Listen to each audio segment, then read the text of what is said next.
आप सभी को प्रेज द लॉर्ड, जय मसीह की। आइए अपने दिन की शुरुआत परमेश्वर के वचन के साथ करें। आज का वचन यशायाह 54 और उसका 10वां पद। इसमें लिखा है, चाहे पहाड़ हट जाए और पहाड़ियां टल जाएं, तो भी मेरी करुणा तुझ पर से कभी न हटेगी और मेरी शांतिदायक वाचा न टलेगी। यहोवा जो तुझ पर दया करता है, उसका यही वचन है। प्रिय, परमेश्वर हमसे नफरत नहीं करता, वह हमारे पापों से नफरत करता है। स्मरण रखें, परमेश्वर हमारे पापी होने के बाद भी हमसे नफरत नहीं करता, क्योंकि वह चाहता है कि हम अपने पापों से स्वयं को अलग करें और उसकी प्रसन्नता का जीवन जिए। प्रिय, यहोवा परमेश्वर ने इस्राएलियों से वाचा बांधी कि वह उनका परमेश्वर होगा और वे उसके लोग होंगे। उसने मिस्र देश की बंधुआई से उन्हें निकाल लाया और कनान देश दिया। उसने उनसे प्रतिज्ञा की कि यदि वे उसकी आज्ञाओं को मानेंगे और उसकी इच्छा के अनुसार चलेंगे, तो कनान देश में सुख शांति से बसे रहेंगे और उत्तम उत्तम पदार्थों से तृप्त होंगे।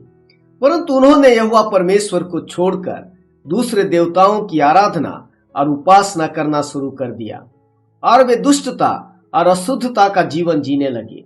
परमेश्वर ने उन्हें दंडित किया और फिर से बंधुआई में भेज दिया।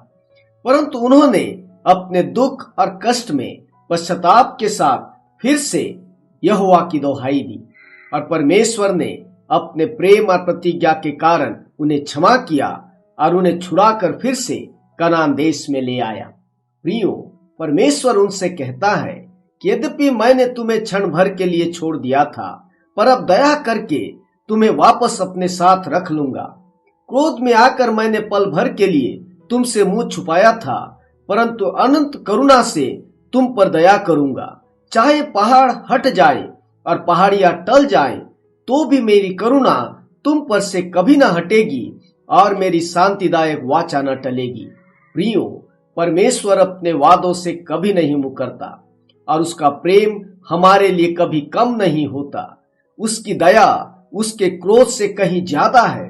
वह दुख देकर पछताने वाला परमेश्वर है। वह केवल इतना चाहता है कि हम अपने पापों से स्वयं को अलग करें, पश्चाताप करें और उसकी ओर मुड़े। प्रियो, यदि हम ऐसा करते हैं तो उसका वादा है कि वह हमारी सारी खुशियां हमें फेर देगा, हमें चंगा करेगा और हमारे जीवन को ज्यों का त्यों कर देगा। आपका दिन अच्छा हो। प्रभु आपको आशीष दे। आमीन।